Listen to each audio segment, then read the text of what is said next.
যদি কেতিয়াও বনিব ইচ্ছা যায় তেনেহলে ইগলৰ নিচিনা বনিবা, কিন্তু কেতিয়াও সেই মইনা চৰাইৰ নিচিনা নবনিবা, কিয়নো মইনা চৰাইয়ে কথা কবলেহে খুব জানে কিন্তু বেছি ওপৰলে উঠিব নাজানে। ইগল কথাটো কব নোৱাৰে কিন্তু সকলো চৰাইতকৈ বেছি ওপৰত উঠিবলৈ জানে, আৰু সকলোবোৰ চৰাইৰ ৰজা হৈছে এটা ইগল। আজি মই ইগলৰ 5টা এনেকুৱা কথা কম যিবোৰ কথা সকলোবোৰ মানুহক সেই এটা ইগলৰ পৰা আমালোকক সকলোকে শিকিব লাগে, কিয়নো লাইফৰ বহুত ডাঙৰ কথা জানিব পাম। 1 number point, eagle fly Elon. Eagle অকলে উৰিব কিন্তু বাকী সকলোবোৰ চৰাইতকৈ বেছি ওপৰত উঠিব। ইগল অকলে উৰিব কিন্তু কেতিয়াও অন্য চৰাইৰ লগত নউৰে। ইগল হয়তো ইগলৰ লগতে উৰিব আৰু নহলে অকলে উৰিব। আৰু এইটোৰ পৰাই আমালোকক শিকিব লাগে যে সৰু সুৰা চিন্তা কৰা মানুহৰ পৰা দূৰত থকা, কিয়নো এইটোৱে হৈছে আচল সময় নিজকে ভালকে জনা। 2 নম্বৰ পইণ্ট, ইগলৰ চকু খুব ক্লিয়াৰ আৰু ষ্ট্ৰং হয়, আৰু সেইবাবে তেওঁ যিটোক চিকাৰ কৰিব সেইটোক তেওঁ 5 কিলোমিটাৰ দূৰৰ পৰাই চাব পাৰে, আৰু চোৱাৰ পিছত যিমানে প্ৰব্লেম আহক ন কিয় তেওঁৰ লক্ষ্য পূৰণ নোহোৱাকে তেওঁ ঘূৰি নাহে। আৰু এইটোৰ পৰা আমালোকক এইটোৱে শিকিব লাগে যে নিজৰ ভিজন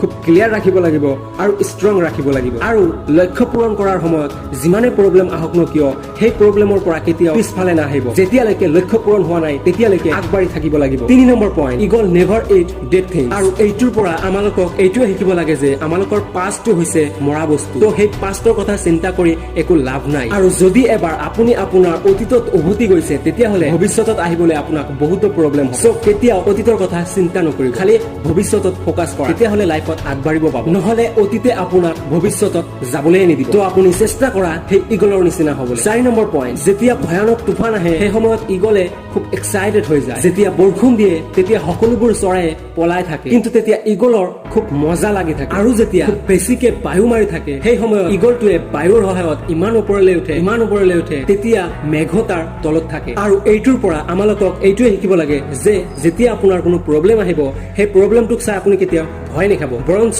যিটো কাম কৰিলে সেই প্ৰব্লেমটো সলভ হ'ব সেই কামটোক আপুনি ভাল পাই যোৱা, নিশ্চয় সেই প্ৰব্লেমটো এদিন আপোনাক তেতিয়া সেইটো প্ৰব্লেম নালাগিব, বৰঞ্চ আপোনাৰ সেইটো ভাল পোৱা হৈ যাব। আৰু 5 নম্বৰ পইণ্টটো হৈছে ইগল তাৰ পোৱালিৰ বাবে কেতিয়াও ছফ্ট ভাষা নবনায়, কাৰণ তাৰ পোৱালিটো যাতে সেই ভাষাত কমফৰ্টেবল নাথাকে, কিয়নো যদি তাৰ পোৱালিটো সেই ভাষাত কমফৰ্টেবল হৈ যায় তেনেহলে পোৱালিটো তাতে থকাটো ভাল পাব। কিন্তু ইগলে এনেকুৱা কেতিয়াও হ'বলৈ নিদিয়ে, কাৰণ ইগলে জানে যে there is no growth in comfort zone। আৰু আমালোকে ইমান পঢ়া শুনা কৰিও এই কথাটো বুজিব নোৱাৰে যে কমফৰ্ট জোনত থাকি কেতিয়াও গ্ৰোথ হ'ব নোৱাৰি, কেতিয়াও সাকসেস হ'ব নোৱাৰি।